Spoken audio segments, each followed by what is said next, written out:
You're listening to Let's Go, the weekly anime podcast about weekly anime from Dynamite in the Brain and Secret of the Sailor Madness. So come along and hang with the Let's Go gang. It's Dwayne. Hello. It's Niall. Hey. And it's me, Brian, stifling a burp, trying to get through the introduction while he was. On this episode, we are covering anime that aired the week of the 11th of May, all the way through to the 17th of May, 2020. And we are going to start, as we always do, with Super Shiro, episode 31, Having Fun Picking Mushrooms. In which, if you do the detective work, I think you could figure out what breed of dog Shiro is in this episode. I thought he was a... on trees, isn't it? Yeah. I was going to say the dog my sister has, but nobody knows that. See, I don't think it is, because there's a particular truffle hound which bears a resemblance to him. Okay. That wouldn't make sense. I know what they are. I saw him on one of the cooking programs at work actually, where they go. I think it was Guy Fieri actually going to Italy, and they had one of these dogs. Yeah, I think it's an Italian breed. Yeah, I just cooked a whole dog. My God. That was some serious burgers. Lagotto Romagnolo, apparently. I don't think that's that does sound Italian. Pretty adorable. Yes. And also very, very smart. Yes. They come in different colours. Can they shrink you down, in a long, protracted dance? I don't think so. But they do have dense, curly hair, and they do come in white. And I was like, yeah. Because, this week, the bone is on the Mushroom Mountain in the 31st. I did like the way he was going through. It was like, okay, all the family are away, so I can get away with this. And I was like, you wouldn't mention that if they weren't going to show up. And there's Shiro-chan's Mammy. She's often on picking mushrooms as well. Because they're lacking funds, so it's mushrooms. As many mushrooms as you can eat. Yeah, but an extra wrinkle. It's not just Tickapoo he has to watch out for. And this time Misai does get to have some lines. She's not asleep in this episode. So they're skint, so she's come up to the mushroom mountain to hunt for mushrooms. But because she's a Nohara, turns out she is terrible at identifying mushrooms that you are safe to eat. She's really excited to find some rare delicacy mushrooms, but she just keeps putting in clearly fucking poison toadstools. Very garish, Super Mario Brothers looking things. Yeah, bright colors are bad in nature with regards to mushrooms. Just fucking avoid if you can, But so it becomes a thing of initially them hiding, pretending to be mushrooms, and obviously Deku does look like the most poisonous mushroom. It has a big X on it. But obviously Shiro has to hide more often because it's he especially can't get caught, because not only would humans discover that dogs are intelligent and in a battle for presidency of the world, but that he's a superhero. His family would find out. That could be any Lagotto Romagnolo. They're actually repeat Rotman that breed of dog in Japan. They're everywhere. He's a very specific looking dog, though. He's probably easily identifiable by his own masters. Yeah, it was a bit again much the responsible animal mascot character trying to, not in this case mind the baby, but mind the adults from poisoning herself and her family. So it changes partway through. It's okay, to get this fucking woman off the back, he has to fill her basket with non-poisonous mushrooms, because obviously he hops in to take out the poisonous mushroom. He's she'll be at it all day. If I fill it up with good mushrooms, then she can fucking leave, and I'll be good to find the Bobo one. But wouldn't you know it, she sees this really cool mushroom and takes she takes a picture of it to text it on, isn't that? Yeah. Is this good? Is this a good mushroom? But no, that's the most deadly looking mushroom you could find. It's got a gorgeous, elegant, and wild fragrance. It does. It does smell good. Yeah. There is one point where the inner superhero voice tells any adults or children watching that if you pick wild mushrooms, you should get an expert to look at them before eating them. Yeah. So an expert Which is beyond just sensible, your pet dog. So then I guess she was demonstrating good mushroom things by hey, I got a freaky mushroom. She took a picture and sent it on before she decided to take a bite out of it. So good. Yeah, but Deku steals it, so he gets shrunk again, and then gets carried off by a squirrel. To be devoured. That's a tasty looking nut. And then Shiro, how does she end? Oh, she throws it away, and Yeah, he throws it away, and the one on the radio is kind of like, it's like, are you sure this is the blah blah blah blah one? Because it'll explode if it's not. And he's like, I don't fucking care. I'm sick of looking at mushrooms. I don't want to see another mushroom ever again. Which is like the thing at the end of she got too many mushrooms, so it's mushrooms instead of dog food this week, Shiro. I understand that, man. I'm not really into the mushrooms myself. Oh man, fucking roasted mushrooms, fried mushrooms. I'm mad about mushrooms. yeah, I didn't used to like mushrooms as a kid, entirely down to the thrill suckers from 2000 AD. They scared me off eating mushrooms, and I'm not alone. And one of my friends, also after I said this once in public, he was like, "Yeah, that's the same with me." But now I love a mushroom. Love a mushroom. I like this. If I have a minute, it's got to be like diced down very finely. It's this texture. Would you do a roast mushroom, like a mushroom filled with delicious cheeses and whatnot? It's so good. Mm. Okay, fair enough. You can put bacon in there. You can put anything in there. It's great. Spew. Next week it is a singing contest. But it looks like things that they've got to sing to open a cave or something. I don't quite understand what's going on. More importantly, we get all the side characters coming in to do their bit. Everyone gets a go. So it looks a lot of fun. So which voice are we going to get for Shiro singing? Like, I think that's an important one. That is true. That would be interesting. Then we've got Extra Olympia Kyklos, episode 4. It always starts with Zeus. I know I've been going around saying that Wave Listen to Me is the best thing airing this season, but I think I'm going to have to put this back in front now. Neck and neck. See, the thing about it is, right, it's tightly concentrated excellence. Yes. And even if it's like the same excellence per minute that you're getting, it's like it's such a nice little package of it. It's very satisfying. But yeah, it's just this thing of like, oh, you'd seen all those guys in the last episode who you thought was just like library footage they'd purchased, and some of it probably was. But then they have entirely custom live action stuff showing up in this one. Oh, I just love the really fucking shitty VHS promo for the Olympics. Yes. All the artifacting and everything, and just the really shitty graphics that they've thrown over it. It's very evocative. And and the mayor's speech, because so basically the plot of this episode is the mayor explains how much money the Olympics brings in, and so therefore in their town they're going to have their own Olympics, and it's definitely not for the money. And then like 3 sentences later, he admits that it is definitely for the money. This is illustrated by the fact that the gold coins which have replaced his eyes are getting larger and larger as the speech goes on. And everyone kind of reacting is just like, yeah, this is totally for the money. Do we all know who you are as a character? Yes. There's the one shot when the dolphins there reacting with him. Yes. I'm glad the dolphin's a side character now. That's a very sinister dolphin. We end up retired to the Vaz workshop. Here's a grim portent of a future where dolphins rule over humanity. He's just shooting him a look at you like, huh? I mean, like, we've seen that what he does in the past does affect the future, so that dolphin might fucking do very well for itself in the end. Yes. We don't know. Yeah, so basically he's asked, the head of the village asks Demetrius to come up with 100 games, because the egg and spoon race was great, 100 games which are cheap to play. That's what he loves about the egg and spoon race. It's just like, oh yeah, fucking everyone's got spoons, everyone's got eggs, we're grand. And we need to, not to compete with the Olympics, but we got to have our own fucking set of sports. So I assume it's select from the 100. He's not going to have 100 different fucking sports in it, although maybe he wants to make money from each one of those sports. In the Olympics, there's different categories. I think of all the different distances for track and field. Oh, but I mean, like back in, they established in this one, like there was only like, what, 5 Olympic sports in the old ones or something like that, yeah.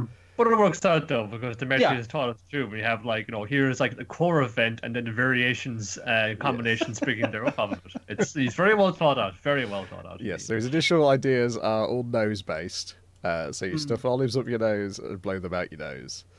See how far you can blow them. That's the Drink wine through your nose boxing, then wrestling with vases on your head, and what's in the vase competition, and then it's like I don't think. Hold on. That's not a sport though. It's like who wins that exactly? You just made bobbing for apples or something. And then apparently is it that he was first. Yes. And then the triathlon, where the first part is a marathon, and then it's a marathon on horseback, and then it's a marathon on horseback, but the horse is also on a dolphin's back. Yeah, so the horse has to ride the dolphin in the water, you see? And then the thing which breaks the camel's back for the elder is the final throw thing, which is elder throw. The village elder, whoever can throw the village elder the furthest wins. Clearly, that was the one he was like, I'll throw him some crazy stuff, and he'll go for this really fucking normal one, and because it'll really fuck him up. That's the one I want. Like, what half of these, we just like put tiles of them because there's fairly well built. It's just one of those weird sports they play in villages in rural Germany where they got to like roll a wheel of cheese down a hill, or you got to carry your wife and do hurdles with them, you know. Yeah, but it's like you had the base concept of cheese. It's obviously him just sat in the fucking thing with the pots and going like, what the fuck will I come up with? And it's just he's looking around him. It's like pot based. Well, no, nose based. It was basically it was the first thing coming to his mind because he was worried about it until he saw the dolphin thinking freely with his idea of making humans leap through hoops for balls. And then he was like, I shall follow the dolphin's inspiration. I'll just put the first thing which comes to mind. So when the elder rejects all this, he has another panic attack, and this it appears to be the panic attacks which send him into the future. And he's back in Professor Iwatani's house. What do you mean? That's Zeus himself. Explains his predicament, and he's like, "Oh, well, yes, we've there's plenty of academic work studying the various strange sports of ancient Greece, and we see in the book are the urns that he'd written these ideas on, and this is no help. Like, why did those survive this time? I think it was the olives coming out the nose one. There was a drawn diagram which looked like they picked it from somewhere or they made it themselves. I don't know. I kind of want it to be real now. Yeah, we also see that Iwatani appears to be the academic in question here. But there was like a really good book about this. There's this kid. I have my copy here on the shelf. I'll fall open on this page right here. There we go. Okay, I'm going to look up Greek olive nose blowing, and let's see if that is a real thing. Nothing immediately comes to up. I'll just get the Wikipedia for blowing your nose. How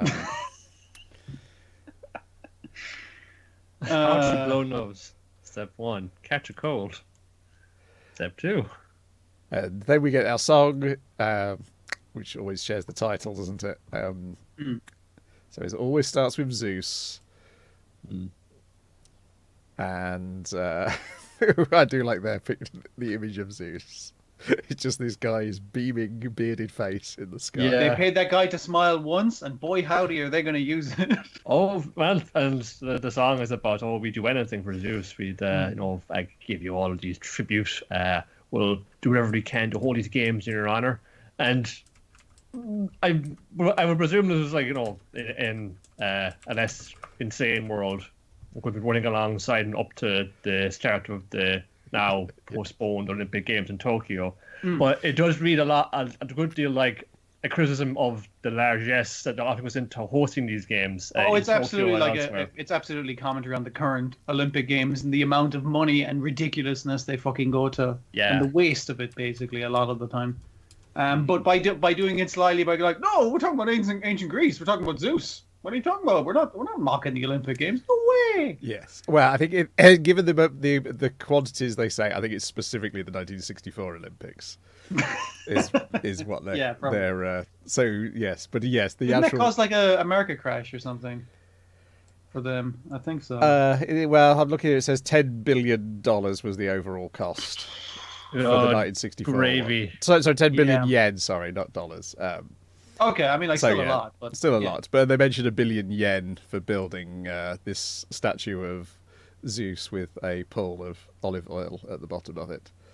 That was the bit which definitely felt like, oh, this is a specific Yeah. obtuse reference. But yeah, we'll see eventually how this all ties in with the 1964 Olympics. But yeah, I had so much fun watching this. One of the best 5 minutes of the week. Oh yeah, it's clock's ticking. That is true. We've only got one more, and then Snatched it's away. on hiatus. I will say, though, with this being like somewhat of a taking the piss out of the Olympics kind of commentary on it, I don't think it suffers from not being on when there is not an Olympics. You know, Yeah. that didn't actually affect it any. It's still funny on its fucking own, basically. Yeah. I would take 2.5 weeks of this any day of the week over the natural Olympics. Which also means I wouldn't have to do it at work. And Yeah, that'd spare you some hassle there. As well. It's like, oh, sorry, I gotta transmit a live broadcast of the Olympia Kyklos marathon. Oh, it's a good one. Then we got Woodpecker Detective's Office, episode 5, Accursed Beast, in which very little detecting goes on.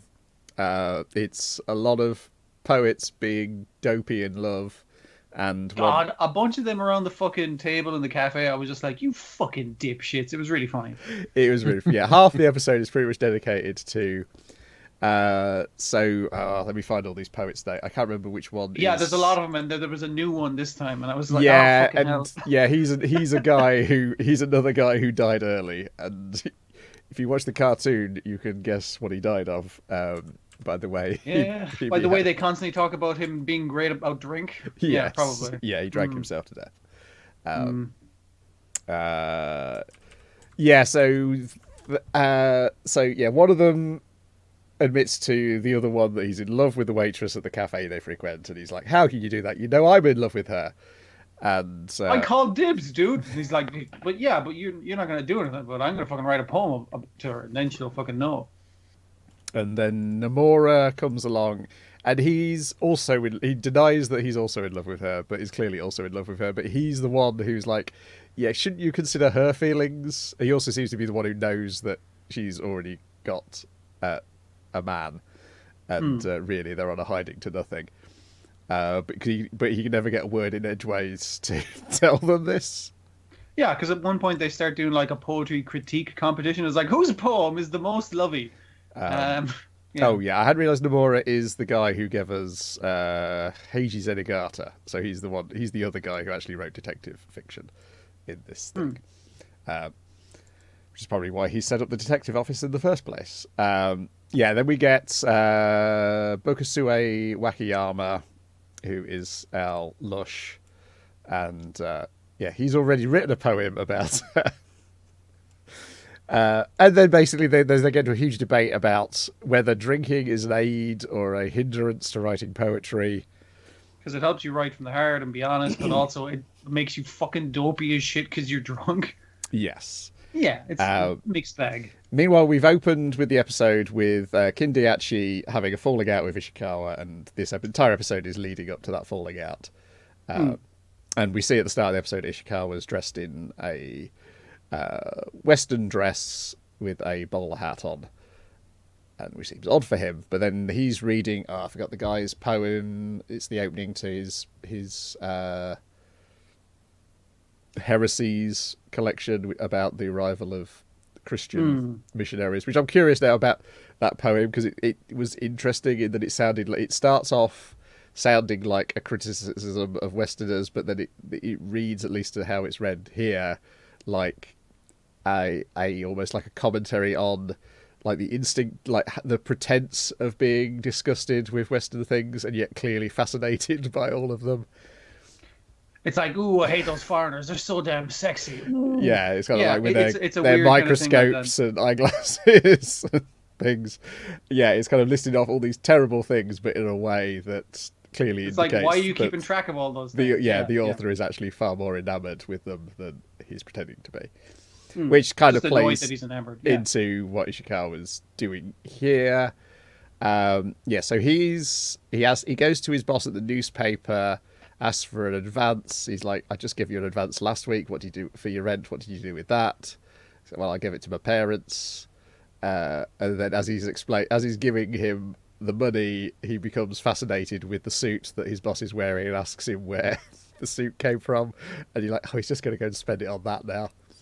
But it turns out he ends up in the money by this end of the episode because he takes a job from a rich man to go and speak to a sex worker to make her feel lonely for home so that she'll leave her job and marry this rich man.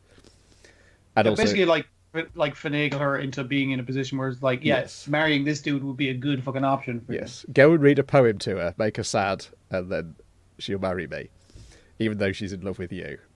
Or at least that's what Kindeachi thinks. That's essentially the thing that Kindeachi's mad at Ishikawa, because when he meets Ishikawa, he's paid his 2 months rent in advance with the money that the rich man gave him, and then the woman Owen, I think her name is, has then given him some money as a good farewell present. And to which he's like, oh, maybe I'll go and spend this money on another suit. And Kindeachi's like, can't you see that she was in love with you and I was in love with you, but you're behaving like this. I can't bear to see you anymore, Ishikawa. I'm cutting you out of my life. And then he ponders that with some more poetry. And in the midst of all this, another crime has taken place, entirely off screen. We see it through newspaper headlines. There's been a murder of somebody from a shipping company, and this has uncovered some sort of corruption in the shipping company, and they comment that that's quite like the case in the first episode, which we never... Because it also involves like a letter found written by the victim and that kind of thing. Yeah, which we've never actually got around to solving yet. So it's still up in the air. Yes. Which I believe this may well be connected next week, or maybe it's not. I don't know. But I believe this story continues next week in some way. But that's pretty much it. It's a light episode, but it does make me go, maybe I do like poetry. Maybe I just taught it badly at school. Like what I kind of like about the show, I like Leslie's like, hey, remember this guy who died of drink? Here he is drunk. It's like, that's not cool. But I do appreciate them going like, poets are fucking idiots. But like your man kind of having these asides where he like makes up a little poem on the spot related to his situation, or like it feels like it's a nice, what poetry kind of should be, like a nice little summation of a thought or a feeling or an idea. And it worked quite well for this because they can basically bookend bits of plot between pre-written poetry. Yeah, and I like all the characters' enthusiasm for each other's work as well, and which that is the real bit they brought into this fictional detective story, because you look at the histories of these guys and they were fairly intertwined, and so I think like Nomura's like was at the same school as Ishikawa and like a year ahead of him. And he also like had a similar long friendship with Kindeachi, so yeah, it's for a show which is constantly like making little jokes about the nature of these historical figures. It also like treats them with respect, and their works with respect. I can't remember which one of it's like the grandson of one of the guys is showing up, or has shown up as a guest star. I think I saw. It's quite a clever piece of work. Certainly feels like the cleverest of these. Let's cast these famous writers in a new setting. I mean, like it's basically cast them in their own setting, but like put a bit of frills in it. Yes. And with a certain lens over it, for sure. Yeah. Yeah. Because the problem is sometimes now when you look these guys up, you look them up and you get a different anime that they happen to be in. Yeah. Yep. But yeah, looking forward to next week when it does appear that there is actually a crime.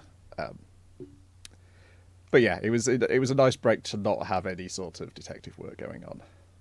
Yeah, it's weird that like a complete lack of detective and crime solving, crime fighting and stuff, and it's just like, let's just stick to the poetry part, and it's like, yeah, it still works pretty good though. Yeah, and I think that will have payoffs in the ensuing detective stories, in that we've got a bit more of their characters if we're not familiar with the poetry or their history. Yeah.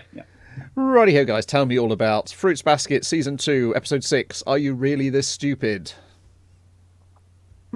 It seems to have exchanged titles with Wave Listen to Me. We've kind of left that other plot hanging, and the main thing here is they're going to go to a holiday house and spend the time at the beach, which is fairly light and fluff, but still fun and whatnot, yeah. But there is some darker shenanigans happening in the background. No? Are you there, Niall? Have we lost Niall? We lost Niall. He says he's here. We just can't hear him. Huh. How queer. You'll just have to He persevere. left. Okay. Oh, now he's left, yes. All right. Bad I guess I'm mouthing him. stuck. It's all on you, Dwayne. Let's see. Where was I? Yeah. So the basic thing is like they're heading off to the, I don't know. They're the family holiday home. They've booked it for a weekend or something like that.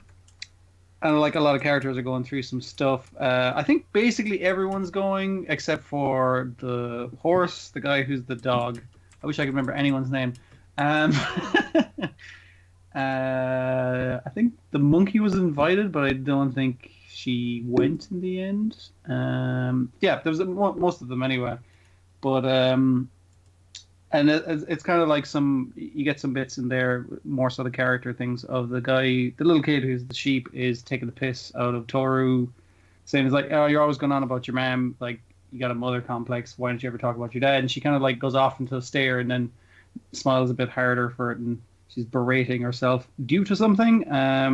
But Kyo, the cat guy, he doesn't notice it the next day. It's like she's being extra cheerful. It was like, what the fuck did you say to upset her, kind of thing, which I thought was a nice kind of character moment, that he knows he can read her enough that she's putting on not so much a front, but she's trying to deny her own negative feelings by making herself more outgoing. It's a kind of a good, again, a lot of the season it's kind of like retreading old stuff, but it's kind of showing the growth in characters and also in relationships, and it works pretty good for that. I guess B plot is our dog guy is up to some shit because the woman who's the horse shows up at his thing. Our cow guy's gone on holiday with the rest of them as being his usual weird self, but she's like creeping on him, trying to get something out of him, possibly some sex stuff out of him. I mean, like that's the implication anyway. And then he's also trying to convince the mean old head of the family to go on holiday with them, because she's like, how dare they go on holiday with that ugly girl, I'm gonna go get them. But he's trying to convince her, it's like, hey, maybe we should go pay him a visit, you know, that'll be more interesting. It's like, so he's doing dickery in the background. He's always doing dickery in the background, but it's made a bit more clear that he's up to shenanigans again here. I think that's kind of where it's left. Like, there's a lot of fluff stuff, a lot of them going swimming and hanging out at the beach, you know, that kind of stuff. But other than that, it's kind of in the middle of the story, I suppose you'd say. Still good. Then, something else you can tell me about. It's Tower of God, Episode 7, Lunch and Tag. Do you want to do Kamen Rider first and see if we get Niall back in the meantime? There was no Kamen Rider this week, so... I'm stuck. It's stuck. Hang on. Do we need to re-invite him, or can he rejoin? Do re-invite him. Oh, no, here he is. Here's Niall. That. The connection seems to just die completely and had to reset some things. I think I covered most of Fruits Basket. Do you want to start with Tower of God? Yeah. Tower of God. How are we doing? Having lunch and never playing tag. How has this become such a fucking school manga or anime all of a sudden? Yeah, it's a bit that way. It is good. It's getting back to the tests, like, eventually. Yeah, but I do like how they are sort of giving us a little more for our kind of ensemble supporting cast here. Mm-hmm. Yeah. seem to have backstory and conclusion to Dorsey and Anak squaring off, and again, also some important information about that Princess of Jihad thing and how that whole thing works. So Jihad is the king shit who rules over First all. guy who climbed the tower, basically. Climbed the tower and established all the kingdom and all the thing that goes into it. What you think? The Princes of Jihad, they aren't necessarily related by blood or anything like that, but they are like the sort of high achievers, let's say, badasses of their particular rank. Yeah. But they're also part of like Jihad's like collection. These are his most kind of treasured things. One, because she is like all about her shoes and her fucking high heels. She compares them to shoes. They're shoes in his collection to be displayed on a shelf and never worn. And Yeah. I was like, you're not implying anything. Then it explicitly fucking says it, and I was like, ugh. Yeah. So you're forbidden if you become President of Jihad from ever like basically having sex or. I think they just say fornication. Yeah. Or burying children. And wouldn't you know it? That's just what Anak's mother did. Because that's why she's there. And the part of the reasoning for that is like that you're very powerful, so your offspring would inherit your power. And while a princess of Jalad is like an earned power, an inherited power is something they're trying to avoid. And clearly, like the young Anak, she's fucking tough as nails. So I guess that's true to some extent. But whether it's right to fucking kill someone for having a kid, yeah, probably not. Yeah, like in Dorsey is like, oh, just like what your mother did. That's like the highest level of rule breaking, of law breaking. Do you think she ever forgot, ever regretted her decision? And then just looking back of all the happy times in her childhood before her house was burned down and her mother was stories, just thinking, nope, not a bit. I don't think so at all. Cut to like the rest of the lads are getting on with their tests. Bam is a bit of a dab hand at using the Shinsu, despite having shown prior to any of this no real ability or sense of it. But we've seen him just freak out with it before, and he's just picking up the skills quite quickly. The other two lads, Shibisu and Hats, are still trying to find people to round out their list of friends they're gonna make for the end of the week. So they meet up with Bam and Kuhn and kind of got a plan. Well, I know two invalids right now who, in Dorsey and Anak, who fell from a great height during their training or examination. And they were trying to knock each other off, but they basically pulled each other down. So I guess they both failed that test. But yeah, they fell from a great height onto a solid fucking ground. So like Anak seems to just like broken her tail, I suppose. So just all her tailbone, probably. Yeah. And we have these two here who, like, just inspired of, kind of saying, oh, I don't need your pity, I'm a princess of Jihad, you won't be able to swim me so easily. We made your favorite chicken pie.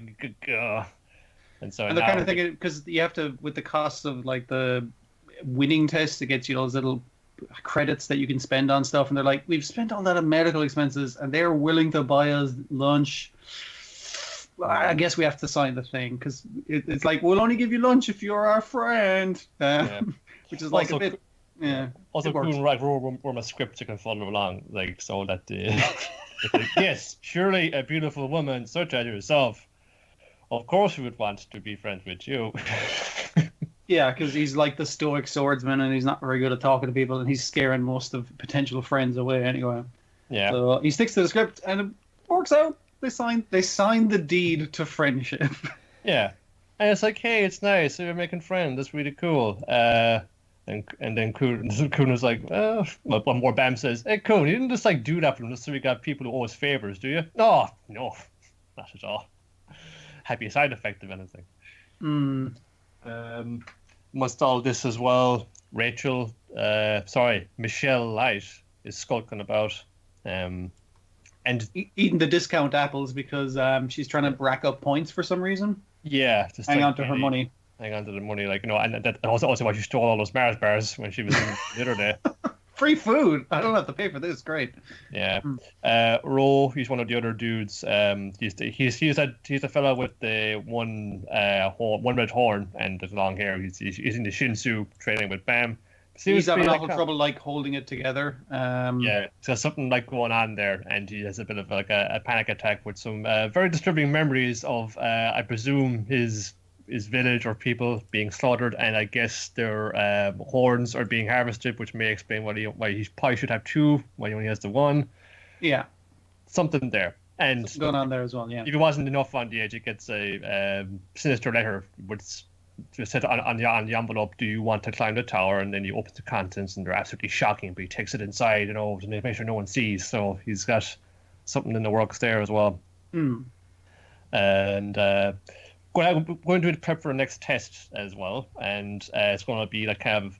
I didn't really understand what was happening with that, because I thought that like the lads, we got different like tests and exams. I thought like making 10 friends was their exam, and they got to 10, but they're still in this exam. Yeah, like I'm not sure if passing exams like gets you the credits that allows you to keep eating for one, but like do other stuff. Yeah. So maybe like you have to accrue credits to actually progress in the tower rather than just do tests. Yeah. Oh, so well, the only two exempt from this examination are Rack and the other huge dude in the spear throwing class, because they met their mark on that one. Yeah, so I guess like they don't have to do this test, so there is a benefit from those earlier tests. It's like everyone just passed like a passing grade rather than an achievement with honors or something like that. Yeah. Because Rack's just like laughing at everyone else wearing a big sash. Did he get that sash, or did he just start wearing a sash? We don't know. No, toilet roll, bit of marker. No. This is going to be like a game of tag. Be two teams going on here, but it's like there are two teams, or divided up to two teams, but they are taking the exam separately.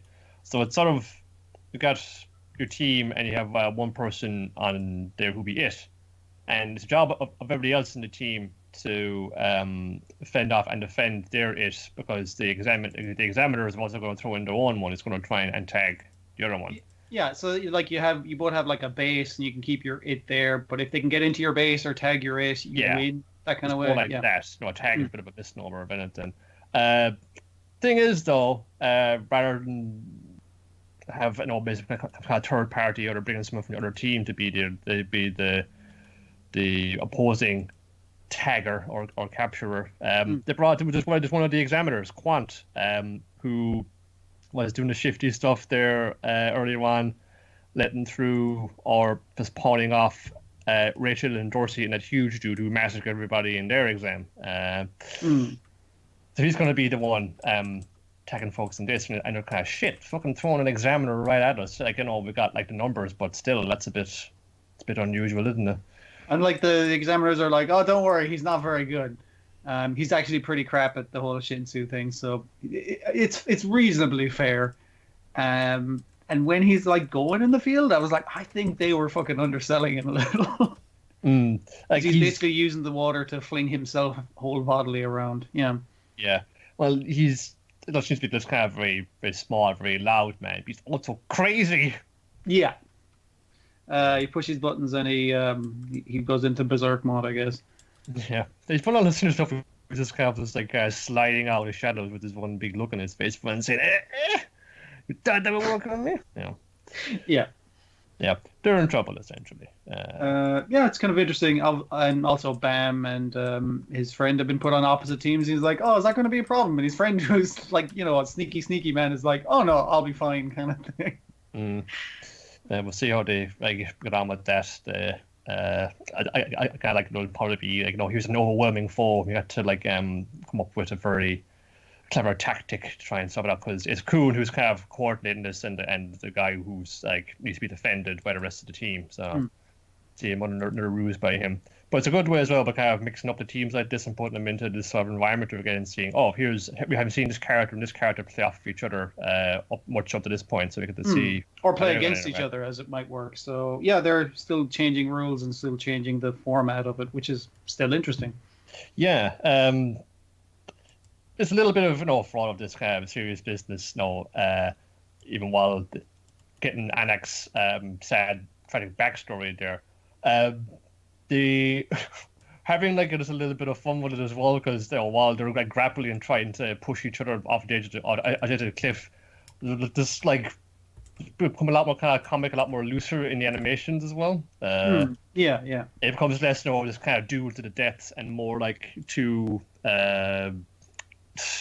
just two fucking schoolgirls just like fucking grappling and pulling hair with each other. Yeah, it's like people with genuine grievances with each other and like very different ideals as people, but they are playing like a game that is a test, and they're kind of within the silliness of the rules of it. Yeah. Yeah. And again, Anna and the mask drop when it says, "Well, if it's for a chicken pie, I guess I'll be your friend." Yeah. You can buy her with chicken pie. Yeah. I wonder how they knew. Was this a happy coincidence that that's the? I figure someone was listening in. He's buying information that kind of way. That seems to be the way with Kuhn. He seems to be like an information gatherer kind of guy. That could be, yes, yeah. Maybe this is a bit about it. But yeah, it's like I like, it's kind of is changing up the elements of it fairly regularly and in interesting ways from episode to episode, and that's really like helping to propel you forward watching it as well. So yeah, but I want to see what way they'll go about the next test as well, and we got like a whole other team that will probably interact and approach in a whole different manner, and it may have a different like examiner trying to tag them as well. Yeah. Should be good. Then we've got Wacky TV, Nanana, Episode 5, Defend With Your Lives, the mini golden time slot,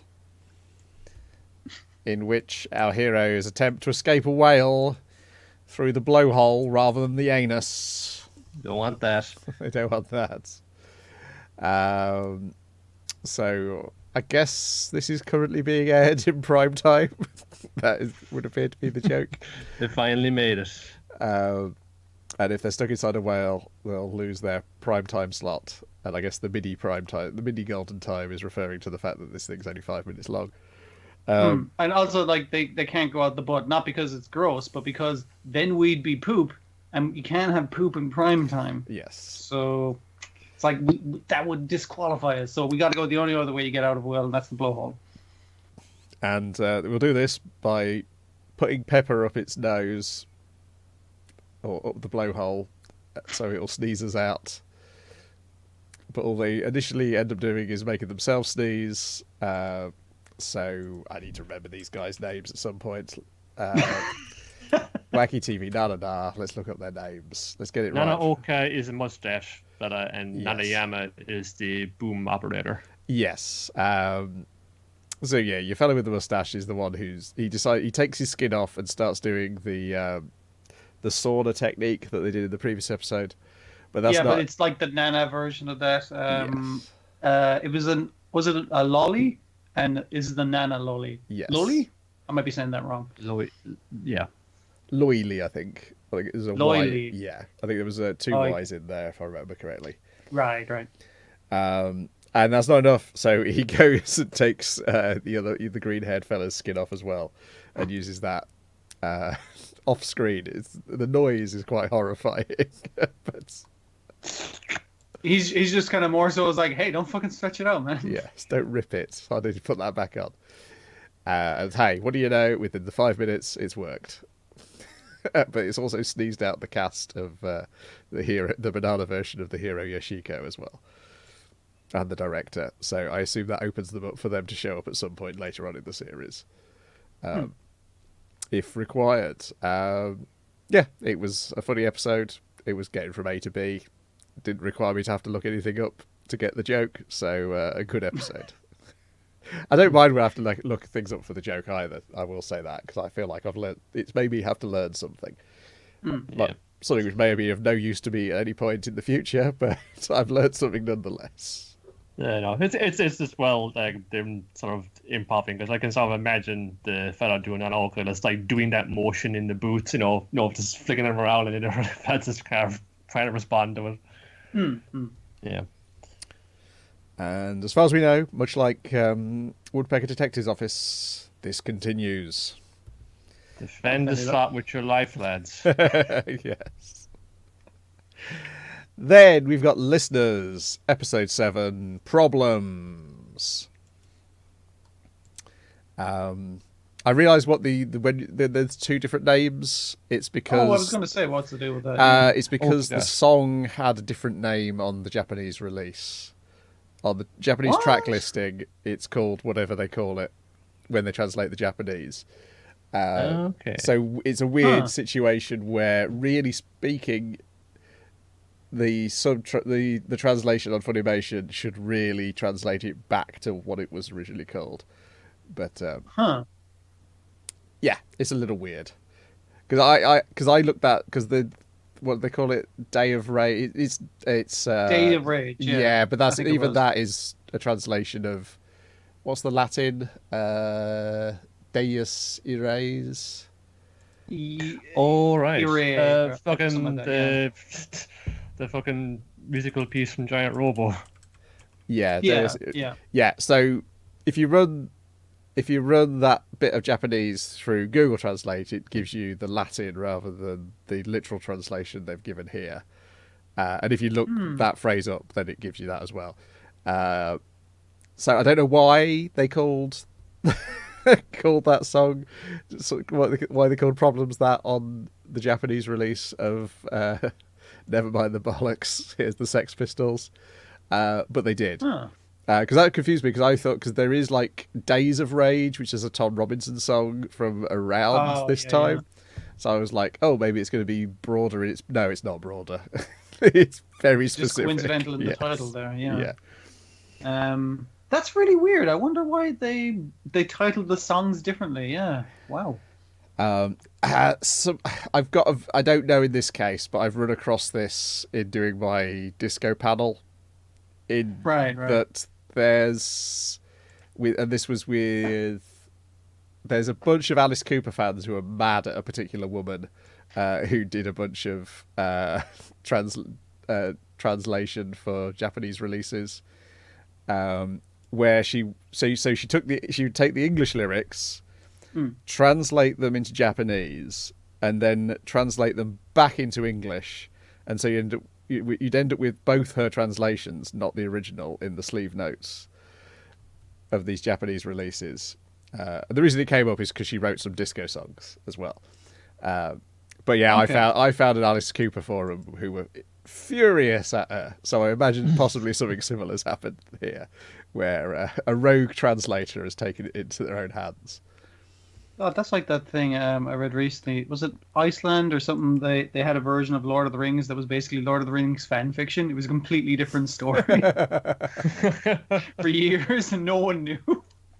It's like those transitions of Harry Potter in China, where there's this bits and sort of. Also, Harry Potter met like the exchange students from China who were super cool with it, and also knew martial arts, and they helped him save the day. Yeah, I mean, they're the ones who beat up Voldemort. There's a long history of this with like the bootleg Sherlock versus Lupin novel, and all sorts of people who, even like our friend from Woodpecker Detective's office, with him changing his name so it sounded like Edgar Allan Poe.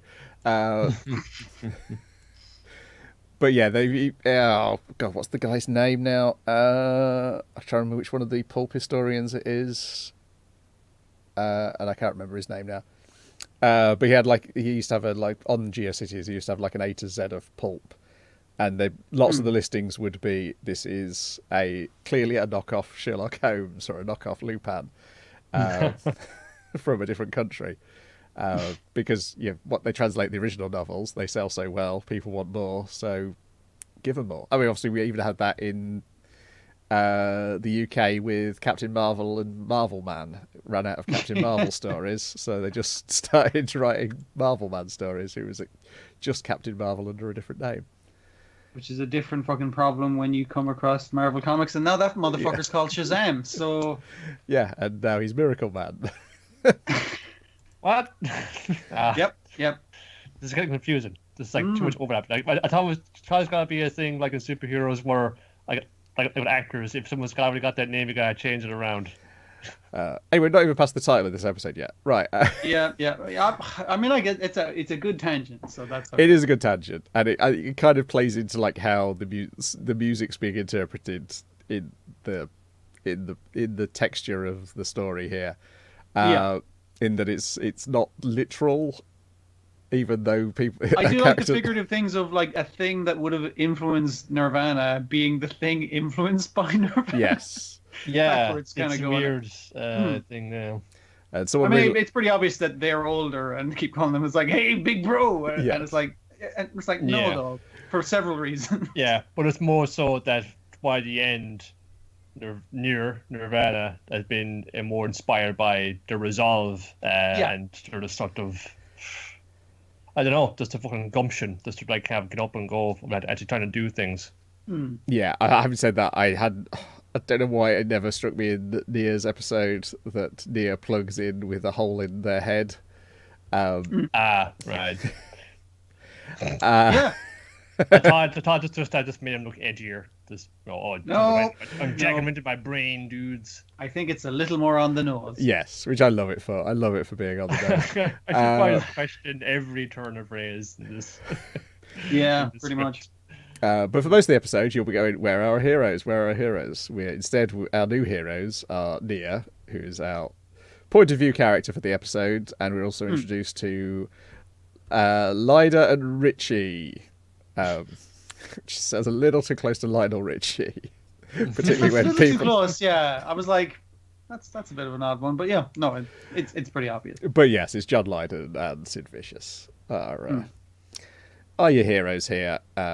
Kids whose parents were killed by the Earless 10 years ago, and now they live in Londinium, where apparently the rulers of the city periodically destroy parts of the city to protect it from the Earless, killing the inhabitants of those sections. And they live in. I was trying to figure out what that was. Is that talking like about the music industry, like kind of like deciding what fucking gets through or something? I wasn't entirely clear on the metaphor there. I assume it's something specific rather than just in universe as well. Yeah, I'm not sure, but there's an easy, obvious metaphor we get later on of like, all you need to do to become a player is just want to become a player.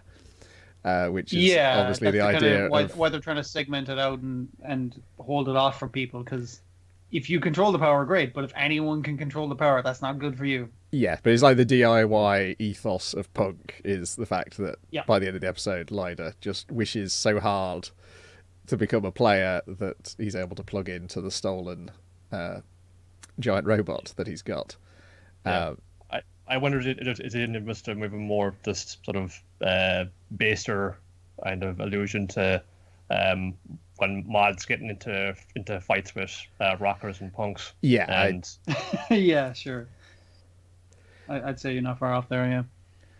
Well, I wonder if it. Probably not, but John Lydon did audition for the lead role in Quadrophenia. And given that our villain of the piece is the lead character of Quadrophenia, I don't know whether that's just coincidence or deliberate. Hard to say, because most things seem deliberate in this thing. So they work in a repair shop run by someone who is clearly Malcolm McLaren. That's probably the most on-the-nose caricature they've done so far. Don't think he gets a name, probably to avoid. Yeah. You know what he is, sure. And they live with a old lady called Vivian, who doesn't look anything like Vivian Westwood. And Richie is in love with an unnamed woman. There's a few things. I don't know the reference for the shop she works in or the name of the garage that they work in. I'm sure they must be a reference to something. I wonder if they're like the things which are there now in a particular location from the punk era. There's a few things that have escaped me here, because I'm fairly certain that in one of the establishing shots at the beginning of the episode, if we've seen all the kind of desolate Londinium streets, there is one that was like a pram on fire, and I'm I know what that is, but I can't think of what the fuck it is. I know I've seen it somewhere before, but it may not be an album cover. But I feel like it's could have been used as an album cover, or if not, then it should have been. It's quite sticks in the mind like that. It's imagery that I've definitely come across while flicking through fucking albums, I think. I wonder feels if like that. if I can fling it with Battleship Potemkin now or something. There's a straight up Dinosaur Jr. poster on the wall in Vivian's flat, along with a therapy poster as well. She's a pretty cool old lady.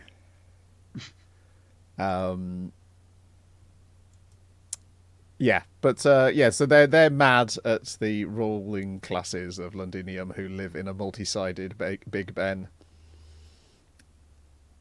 and have walled off sections of the town, and so it seems to be the Phil Daniels character, who we know from the website is called Tommy.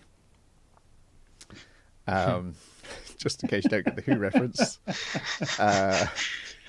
Okay.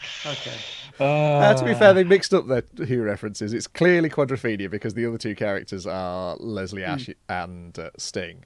I couldn't believe it taken me that long to recognise that Marshall Ace is an elderly Sting.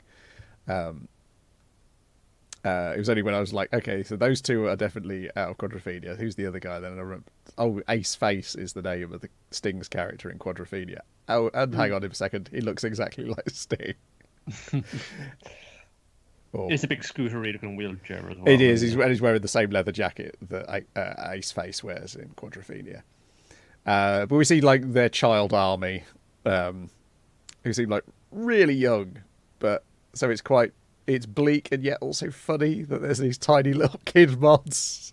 Tiny little kids in the big puff jacket, fucking telling people what to do and shit. Yeah. Well, I was reading up on a bit of this because it was like sort of a term and a culture, and it was more like cultural osmosis, but never really like delved into too deeply. Sure. And they grew up in like a fairly young, because it was a very like maybe just about to leave school kind of age. You could be like as young as 17 that'll do it.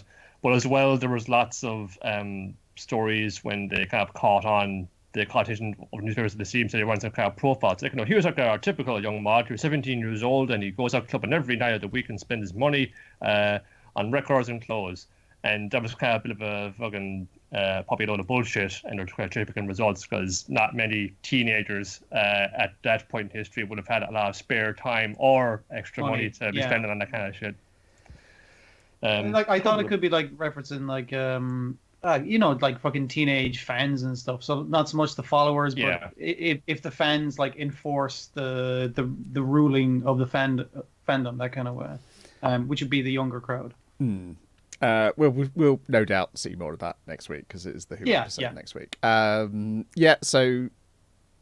they want to repair this broken mech which they stole, and they want Nia to pilot it. They found it. Yes, at the side of a road. Sure. That's why they hide it. No one else in the fucking estate looks at it sideways, even though it's just like covered in a huge tarp sometimes. Yes. And there's not too much like direct quoting of lyrics, though. I think the cringiest one is "I am an antichrist." That's the one. Yes. Hey, come on, let's celebrate Christmas. I will not celebrate Christmas, for I am the antichrist. It's like, oh fucking hell, that's awful. It's great. Yeah, it's fantastic. Please, Jonathan, you do this every year. We just get the fucking together as a family. But then this giant earless queen shows up, and they Operation Godfather, I think, is what they call this technique. They send out the cops, the bobbies, the oi fucking lads to not quite, but to fight it, and it's like not working. It's like carve up the city instead. Plan B, I guess. Yeah. They do warn people they're going to do it beforehand, but it's not really making much difference when you're shooting lasers into like populated areas. Yeah, I love the real stock music sound effect to have with their lasers. Just the it's that classic like it's like I think that's like a Hanna-Barbera one. It does. I was just like, is this fucking Space Ghost I'm watching here? And this is while Nia's out getting Christmas presents for the boys and Vivian. And so Nia is away when Lyde just gets so fed up that the people, the ruling classes aren't recognizing them, and he gets so passionate he just spawns a ear socket in the back of his ear jack in the plug. I should know. I've got a whole bunch of them in front of me on his back, and plugs in and plows straight through the Queen. He thinks that he's the one who's defeated it, but then sees through the hole. It's the mech that he saw 10 years ago when he was a kid who saved them from the earless. Jimmy Stonefree's mech. But that's not Jimmy Stonefree. It's not. It's Mew. And then Mew blasts the earless Queen and them at the same time. And See, I wasn't sure. I thought it was trying to show that evil Mew was like was holding the whole Queen or something like that. Yeah. It seemed to be coalescing around. I wasn't sure if it was trying to suggest that it was caused by this evil Mew or related to, at least. See, I thought I took it was I felt like it was the Londinium mod army were responsible, because the same light glowing from the weapon that she uses is the light we saw from the top of Big Ben. While they were like, what are they up to in there? Yeah. No, that would make sense too. But like you said, we're probably going to find out more next week anyway. Yes, because we're going to rewind next week and find out how she ended up in that situation. And now Nea's like, I will never forgive you, Mew. And also, where is Echo? Yeah. Yeah. Also, with the Mew that we see here is wearing not her usual costume. It's wearing a different costume. It's a lot like Jimmy Stonefree's jacket and trousers. Yes. Basically, I think Mew is Jimmy Stonefree. I was going to be thinking about ages ago when we said something there when they got that picture of Jimmy with Prince, or whatever his name was in that episode. And you can have American Hulk, have androgynous, you can't look. I'm thinking, if they're one and the same person, then that's why they can't find them. So you're kind of looking because you're trying to find out your past and find this guy who's connected to your past. It's like, because that's you. And to make the character androgynous would make sense that now he's a teenage girl or something. We shall see. I like this episode because it was a change of pace by taking our two leads out of it. And, I think it really benefited from taking them out of it, because it kind of let us focus more on characters we've not seen in the world. And I mean, like, it's not like it gets to focus on them long, because they don't make it past this episode. Yeah. But it could be good as well for this another iteration of Echo and Move got to learn to work together and build up their teamwork, which is, I guess that's just I see even going to keep touching upon, but it feels like it's kind of, yes, we get it, but can you expand on that maybe a tiny bit more? So maybe like a little respite from that was welcome. Yeah. So the next episode is The Real Me. Now, the fascinating thing I've just discovered is that in a week's time, as we're recording, the first of the ending theme albums comes out. Song of Listeners Side Goodbye. And if you buy these from certain locations, you'll get a sticker.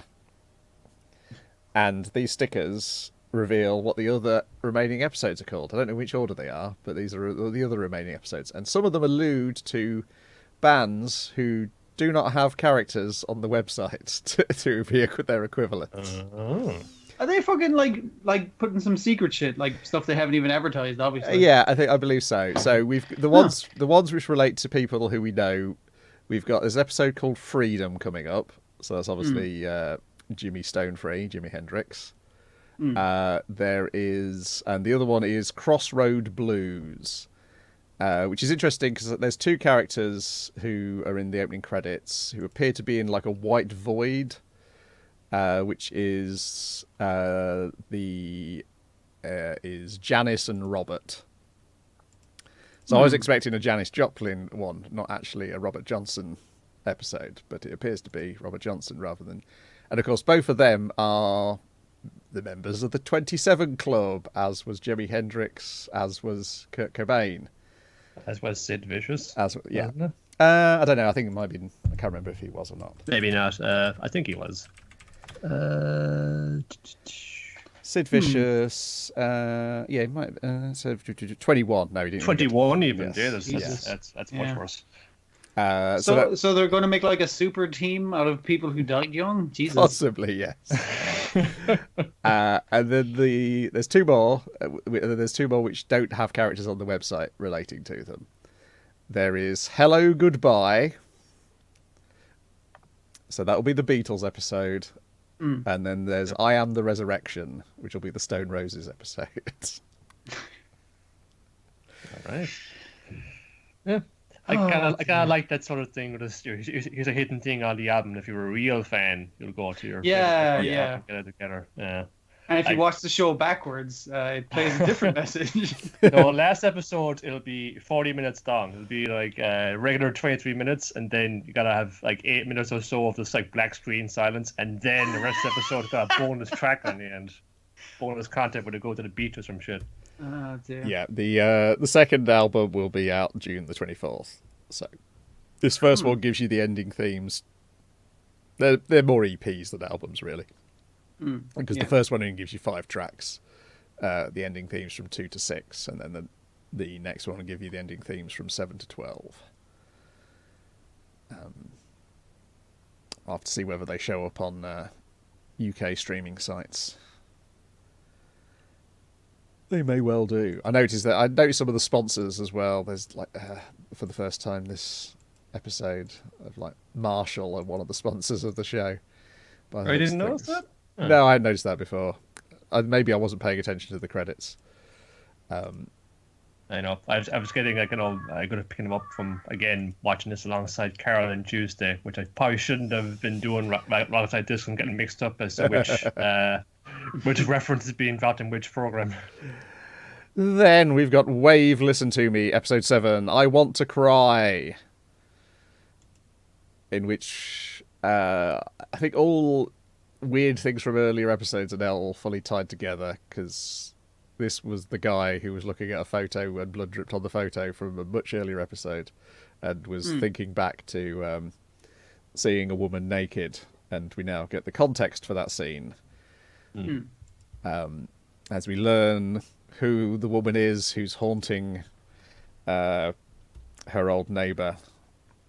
It was this third generation Slavic woman he ran into on a holiday, and they were the only young people there, so they kind of hit it off, and like they were like, we're going to do it, but we're going to do it in a magical, special way.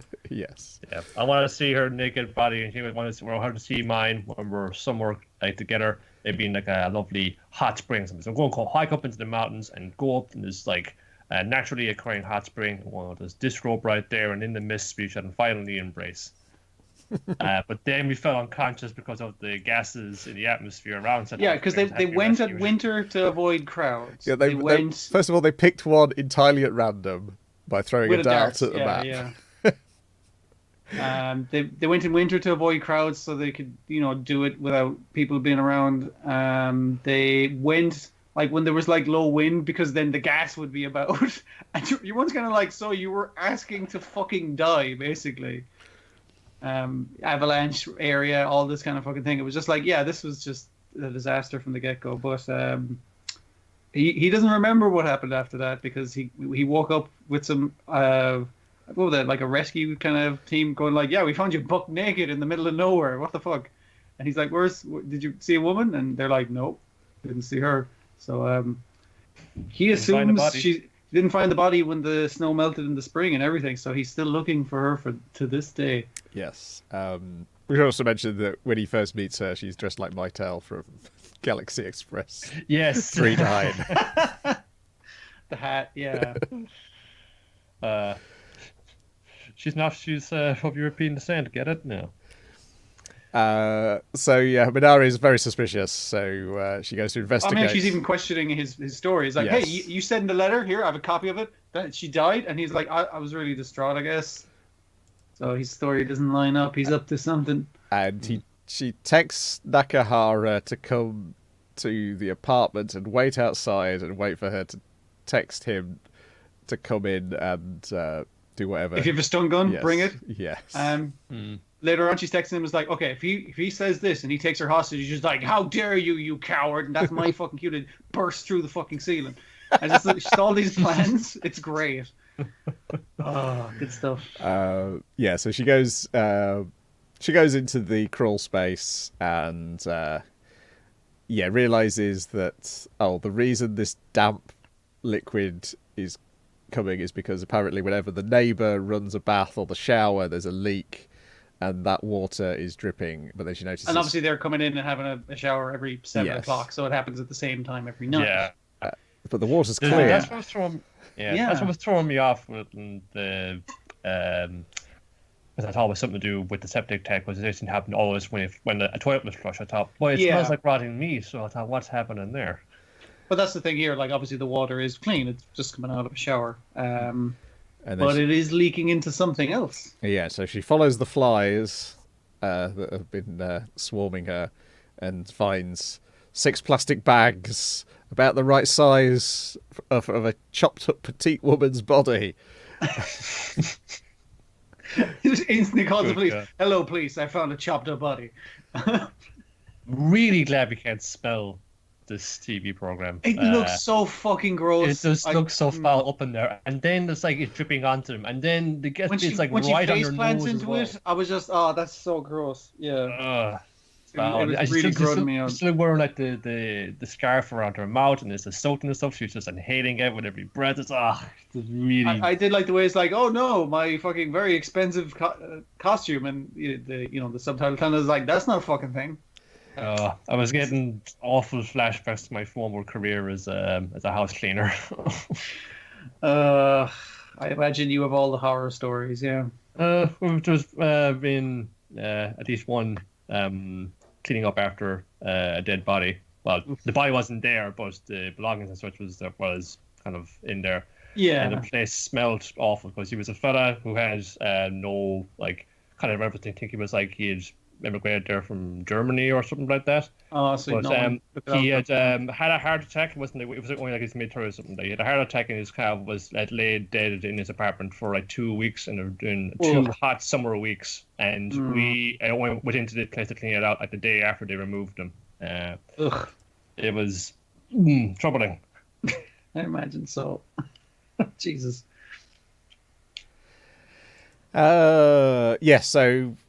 She calls the police and Nakahara, and then immediately cut to Oki, the man, being led away by the police.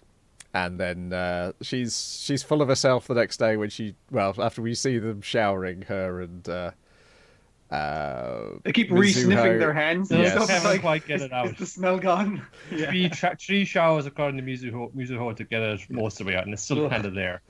But Minari shows up at the restaurant the next day, and she is full of herself. She thinks she's done this wonderful job bringing this man to justice.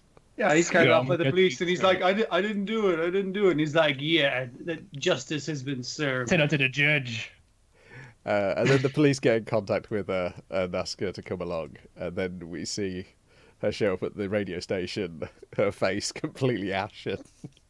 Yeah, your man assumes she was taking part in the zombie walk because she looks so bad. 2 weeks yet. I did like the way they were talking about it. I was like, wow, this is really fucking good, because this will be all over the fucking news, and I'm not sure if we can. The audio is shite because she kept the recorder in her pocket rather than taking it out, but it's like we can probably clean it up. And based on the free news coverage we're going to get for this is going to be really good advertising for the show. But not so much. Episode 2 is going to be a bit of a. To tell you. Yes, turns out. Yeah, then we see the interview, and it turns out it was not. It was not a dead body. It turned out to be mutton, and then we got the landlord to explain the layout of the apartments, and your flat was immediately above it. I like the way the police are explaining this to her, and they're not mad. They're just like, we're in a lot of trouble. It's the second time she's called the police. This guy. And now they're like, now this guy could really fuck us up because of you specifically. Yes. And we're mad at you, but we're more so worried about our fucking careers. We're going to let this guy go absolutely apeshit on you if it gets any heat off of us. Yeah, pretty much. So what she'd done, when she first moved down there, her parents had given her a load of mutton like and 40 pounds of mutton on the bone or something. but it And was she also like, like some juices as well, fruit wine, like apple yes. cider or something. Yeah, yeah. And there wasn't enough room in the fridge, so she stored it in the floor compartment, and then forgot there was a floor compartment. And obviously, the person who how moved did in that next wasn't told there was a floor compartment. Also, it broke in the meantime. So I mean, like that's more so the landlord's fault if you think about it. I'm the innocent party here. Well, how did that smell not drive her out of her own flat? Like, it must have I been mean, a very see, tight the seal bottom- around the floor, like- on the trap door to keep that in. The way it looks like it's a little plastic bin. And the bottom of the bin broke with the sheer weight of mutton in it. But from the woman whose apartment is above, obviously the plastic seal is still intact on her apartment. So the smell only goes down from the leaky pipes. Also the landlord's fault. Yes. So totally, she's absolutely innocent. She's the injured party here. At most These 50% cowboys guilty. should be up in there. Almost 50%. Yeah. And the guy's going like, you're the most guilty in this. They're just disgusted with her. But yes, but she starts a regular feature of missing persons and then describes the love of his life. And your man's sitting there the whole time just staring daggers at her. He's not so much interviewing as opposed to you fucking do it. Fucking do it. Yes, agrees to And drop they're passing charges. notes to each other as well. It's just like, she's just going, it's just okay. Written on a note, it's like, fine, I'll drop charges. You've admitted yourself on national radio enough to satisfy me. And they're discussing the show about her wanting to make it as fluffy as a towel, but it feels like she's being strangled by a silk thread that she's pulling the end off. Yeah, she's kind of like her own fucking worst enemy. Her, and to be fair, also her parents in this regard. Her parents also seem to be considerably at fault for her life, but mostly her.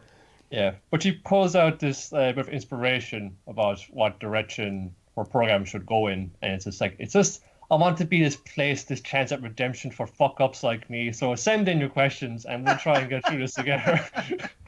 And that brings us back to like the first episode where it's a agony aunt type thing, and she is still a clusterfuck. Yeah, because I've put up a lot, and I know a lot of these same things, and just you can't quite put it into a tidy phrase, but I get it, man. So I'm all here. If I can do anything to have people not feel that, not be constricted and feeling again strangled by that sensation, I'll do what I can. Since the start of her radio show, I think we've only seen her do two good things, and one is put on an entertaining radio show, and two is accidentally stop a murder. Yes. That's about it. It looks like next week we're back with the manager out of hospital and stuff with the parents. It looks like with Dad. the guy who ran him down and the sister who works at the at the So restaurant now. she'll get some more stuff to do. And what's the manager going to be like now that two women are working at his restaurant? Yes. Oh yeah, and the guy who's supposed to replace Minare, I assume he will also be out of hospital. Wait, was that guy in hospital? I thought he found Jesus and went to bed or something. No, that was That was the grandson the tent of guy. the Yeah. of the soup. Yeah, I'm sorry. There's a lot of fucking guys to keep track of. Surprisingly. It also looks like Nakahara's sister's back as well. Good stuff. And then Gal and Dino, episode 7, the last for the time being. I'm worried about you and Guy talk. Oh, Kaide's got the Rona. Dino's getting his ass out of there. Yes, Kaide has a cold, and so she can't play with Dino. He's going to have to go and play by himself today. He's going to have to sit and play in the playground while it starts to rain with a sad musical number. Oh, wait, that's live. Oh. Yes, that's actually happening in the park. And yes, this musician explains his philosophy of life, and this strikes a chord with Dino because he's saying, if I just make one person feel better today, then my music's worth it. And so then Dino goes, I know a person who needs to feel better. I'll bring this complete stranger back home with me. And I do like how we avoid like the scene which gets him home. He just explains, well, your Dino explained to me. Well, I think he explains to me what the situation was. Like, how did he explain through mime? He's very good. And then you think he's going to sing like the same sweet twee indie song that he was playing in the park, but then he just starts rocking out with basically acoustic thrash metal. And Kate is so surprised and amused and touched and confused that it's just like, can't help but smile. Yes. I guess it worked. But you got to let Dino off. If you were to put him up with it now, you'd be so sad. And he means well. And a month later, this fella's famous. He's got the same spiel on TV, which I was really amused by. I assume this is an actual guy, right? Now Taro Moriyama, I think it is. He's a kind of acoustic guitar indie song and okay. And then Dino turns to us, the viewer, and puts his thumbs up as if to say, "I was right all along." Now I did this. The stare he gives to the viewer in the second part is slightly more ambiguous, but slightly more "I can see you" kind of stared, but like it was like, I've achieved what I was planning, but for what reason? But yeah, the first shot is now Dino's got a cold, and he's trying to throw a snotty tissue in a bin. But he doesn't reach. He gets out. He gets the shivers and then sneezes all over the bed clothes. With the exception of hiding the HD fucking snot that comes out of his nose under the blanket. I know those feels. That was like, oh, this feels really real, until he was just like, oh, that's just gross as heck, dude. It did feel like some kind of government warning in the one. Here's what happens when you don't cover your mouth when you sneeze. Germs fly through the air, and there are enormous bubbles of fun spit and snot and mucus. They're going to affect everybody in the world around. And this is also completely soaked, this blanket, which you're just going to stash under the rug so no one sees. Then it was Spot Dino. This time that was quite clever. Yeah, he was hidden amongst a bunch of live action dinos. Because you're looking at it, you're looking like, oh, this one's a joke, because obviously they're all dinos. Like, well, no, wait, there he is. It can't be that simple, right? Yeah. They're trying to trick you into stop looking, because it's like, I've already found the dino. It's all of them. See, by level 7, you've gotten used to that kind of speedy, frantic ones. So you're going to catch it out now. So you got to use a more cunning tactic to try and throw you off this time. Then the next part, Dino's going out, and Yamada's coming over to have hot pot. Dino ends up meeting. Well, it's like she invites the dinosaur to the hot pot. It's like, come on, we're having hot pot, and he's like, no, I gotta go out. But he's set up a meeting with his friend, I guess. Yes. Because he's like, I gotta know, man. Has she been seeing any guys? Oh, tons of them. Guy brought a pizza, another guy got it at the post, another guy came by and gave us some other food.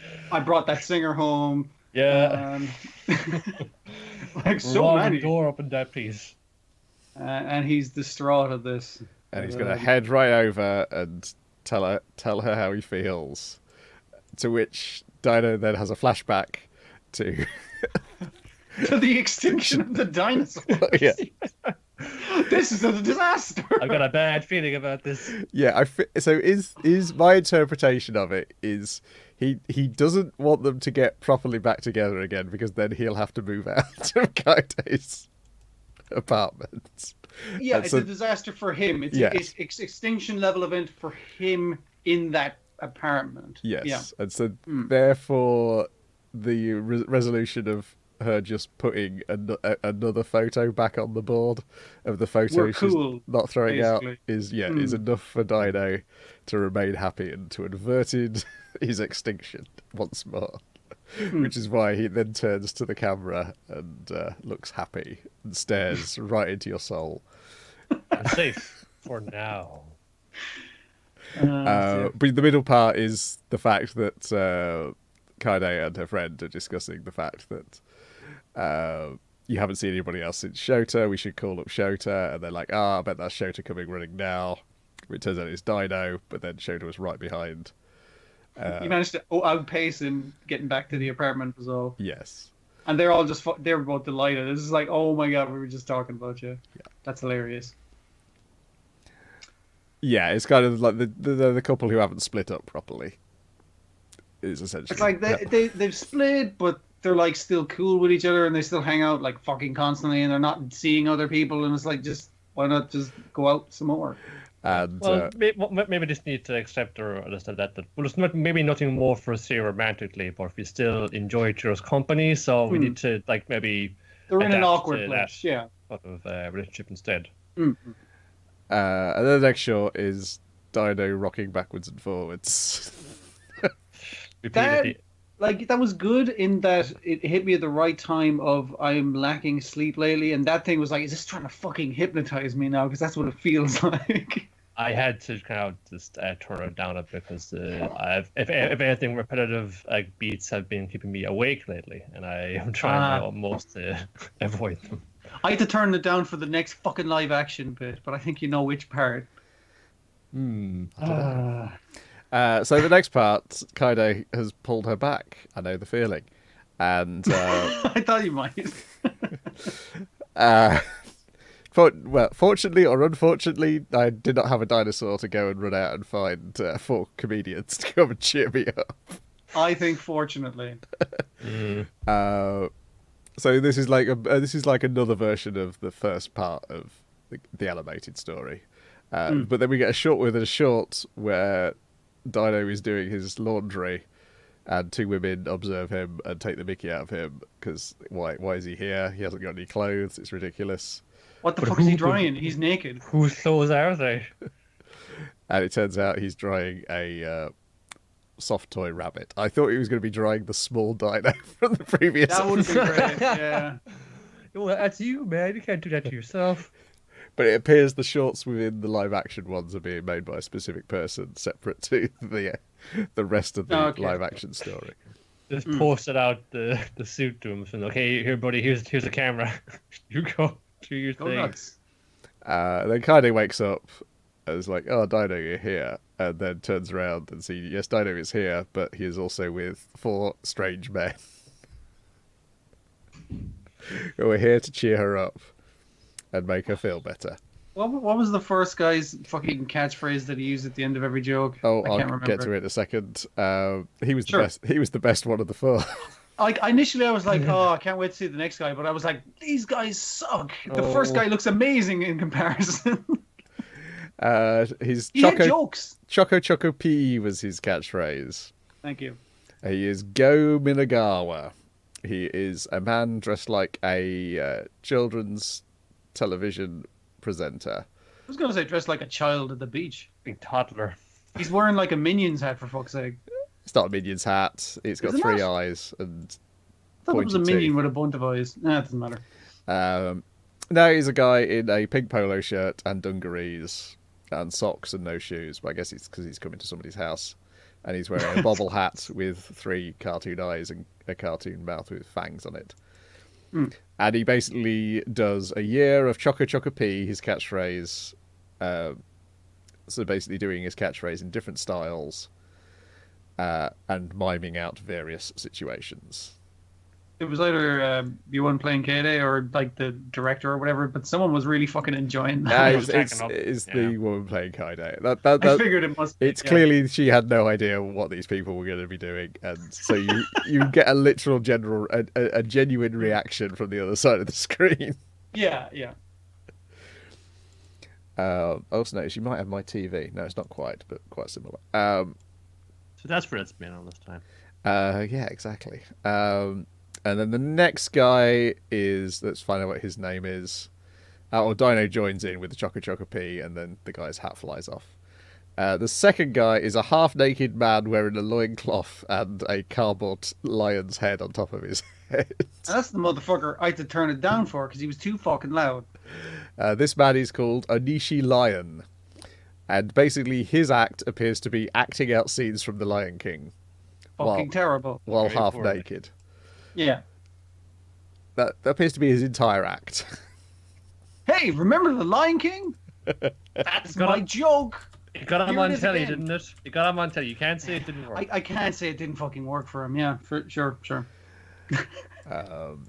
Let's have a look. How long this man's career? He's got a He's got a. Well, not a, he's got a. How long has he been doing this one joke? That's what Well, The Lion King is perennial favorite. People keep like bringing it up like year after year. everyone And gets the reference. Yeah. He is That's a what live comedian. action film getting bounced off of too. He's on the Ninja Warrior wiki. That's where he's on. He took part in the 2009 Sasuke. So he's been doing this for a long time. He's a 40-year-old man. And judging from this photo, this has been his act for a while. Oh god, he's still wearing the fucking same paper mache lion, is it? Possibly, or he may make his own. Or Oh dear. yeah, I guess this is a guy who, yeah, it looks like maybe he's had different ones over time. He found his niche. It's filled. Whoever wanted it filled, but it's filled nonetheless. Yes. And essentially, well, I'm now seeing, now basically what it appears to be is like a homemade version of what the Lion King musical costume is. Okay, right. So maybe he's doing like the musical songs or something. Yeah. But they're the same basic songs, though. Yeah. But if you sing them very, very loudly, I have to turn the volume down. It's more screeching than singing. Yeah, pretty much. And then the next act is Joyman. Who's a man in too tight trousers and a guy who's incredulous about this man with too tight trousers. Well, it's your classic man's eye duo.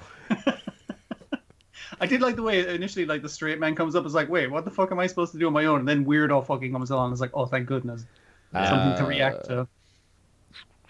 So yeah, apparently the duo is. Hang on a second. Am I get on the right page here? Oh, maybe not. Right, Joyman. Yes, I can't find the name of the other fella. But yeah, he just speaks absolute nonsense. There really is no form to what he's doing. I remember smoked meats and Meryl Streep. I thought, yeah, that's a good weekend right there. Yeah, I feel like they're puns which have been translated into other puns. So Yeah. it's just wordplay by the sounds of things. He's just saying weird things, like whatever relates to what sounds like another thing. Yeah, and the other guy's like, whoa, you can't say that. Yeah. It's the prime time golden mini slot. And this page I found appears to have his description attached to something completely unrelated. Yeah, I'm trying to figure out exactly who these people are as a total group. Does this have Joyman written on it? One of one. Okay, tell me all about Joyman. I know Joy Boy, but Joy Man, I'm a little fuzzy on. Yeah, I can't find anything else about your other fella. He's a mystery. He is a mystery, yes. Yeah, I would say they may be the weakest of the group, but maybe something's lost in translation. Because the other guys, one was doing like I guess the absurdism of a man in his 40s doing Lion King songs, dressed in a homemade Lion King costume, and the other at least had mime on his side. I think people getting full of what someone their age doing Lion King songs probably going to feel very seen by that sketch. Being called out. I'm not talking about me, but I know maybe people I know. I guess see what this says. Maybe the group's called Joy. Oh, I've got some extraneous noise. I thought that site was muted. It says Eon and Yoshimoto 555 live open brackets Joyman. I don't know though. That might just be the show and Joyman's appearing here. I'm going to investigate further. I shall try and have more information on Joyman for next week because this is information I need to know now. Even though he was my least favourite person on this episode. Yeah, but we need to know this so we can have some more to come of Gallon Dino content. That's true, after yes. Mm. And yeah, then Kaide starts to get all slightly teary-eyed about how the effort that Dino has made to make her feel better. It makes her want to laugh and cry about how nice he is as he parties around with these 4 strange men in her room. Was this a different apartment than the last one? It's got the same trappings, but I feel like they needed to go to like a bigger studio to fit this many guys in. I think it looks like the same space when they had man with the cowboy hat and not much else on. Yeah, And they had yeah. a studio space like that. I think they've rigged this out to look like the apartment, but To be the Dino has brought home a comedian apartment. Yeah. We've all been to our special guests. Gal and Dino meet Laverne and Shirley. That is it. That is all we watched this week. There is no more. And there'll be even less next week as we say goodbye to Gal and Dino. I think there's an Olympia Kyklos. Well, we should already be up. If I thought it stopped. It was a weird after thing where it 5, said wasn't stopped with 5, and sometimes people have said that meaning that it has stopped. Let me check what the ongoing tally of these things on ANN says. Maybe it may have already stopped then, because it says there's no episode 5 yet on the website. So, and I think there would have been one normally. It does seem to be earlier, yeah. So we may have said goodbye to that as well. Broadcasts of episode 5 plus have been postponed. Okay. Oh, that right, cleared up. Okay. Resumes on June 22nd. Yep. So, I believe that's coming back as far as we know. So no more extra Olympia Kyklos, no more Gal and Dino. So is it time to fit something else in? Or do I just start watching Tower of God next week? That might be what I do.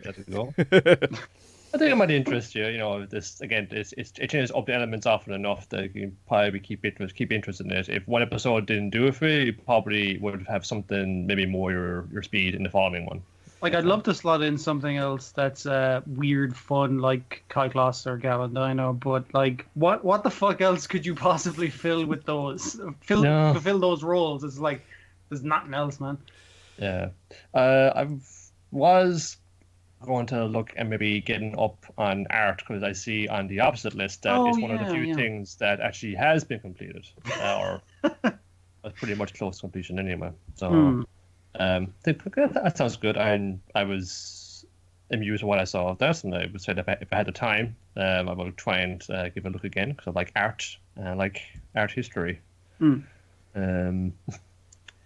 Or, as you've said before, Brian, if it comes to it, and when it's eventually released, you can just tear into a brand new Animal and watch that week to week. Yeah, well, that's going to drop just before July, so that definitely gives us one thing relatively modern to talk about if there's nothing else in July.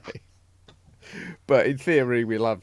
I mean, Millionaire Detective's planning on coming back in July, just starting as if it never happened in April. But we'll see how feasible that is in reality. But hey, I'm looking at my Crunchyroll queue, and there's an awful lot of things I've only got part of the way through the journey on.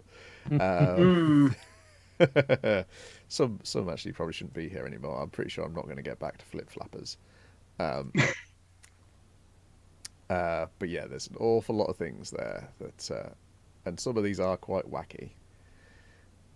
Such as Tanari no Seki-kun, The Master of Killing Time, or World Full News.